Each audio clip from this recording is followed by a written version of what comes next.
আজকে আবার এলাম ইজি নাইট স্কাই একটা পেন্টিং নিয়ে। তো টিউটোরিয়ালটা চলো তোমাদের সঙ্গে শেয়ার করি। আমি প্রথমে একটা পেজকে নিয়ে মাস্কিং টেপ দিয়ে ভালো করে মারিয়ে নিয়েছি। তারপর আমি পিঙ্ক, লাইট পিঙ্ক আর ব্লু দিয়ে ভালো করে পেজটাকে কভার করে নিয়েছি। তারপর একটা কাগজকে কম্পাস দিয়ে গোল করে কেটে সেটাকে পেজের ওপর বসিয়ে ব্লু, পিঙ্ক এবং লাইট পিঙ্ক দিয়ে আমি পুরো চাঁদটাকে ভালো করে করলাম। একটা স্পঞ্জ দিয়েই করেছি, কারণ স্পঞ্জ দিয়ে করলেই ভালো হয়। এটা চাঁদের গায়ে যে দাগগুলো মানে কলঙ্কগুলো থাকে সেইগুলো এই স্পঞ্জে খুব ভালোভাবে ফুটে ওঠে।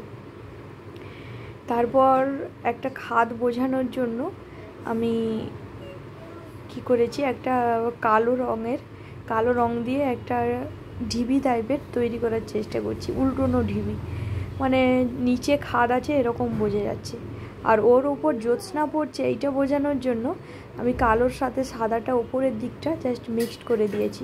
তোমরা চাইলে অন্য জায়গায় মিক্সড করে এটা কাজটাকে করতে পারো, তাহলে আরও ভালো লাগবে। আমি নিচটা ধরো কালো দিলে আর উপরটা ফাঁকা রাখলে তারপর ধূসর কালার করে এখানে দিতে পারো, কোনো অসুবিধে নেই, যে যেমন খুশি করতে পারে। আমি এখানে দিয়ে কালারটা দিয়ে আমি করে নিয়েছি, তোমরা যেমন খুশি করতে পারো। আর আমি একটু খাঁজ বোঝানোর জন্য হালকা করে টেনে দিয়েছি।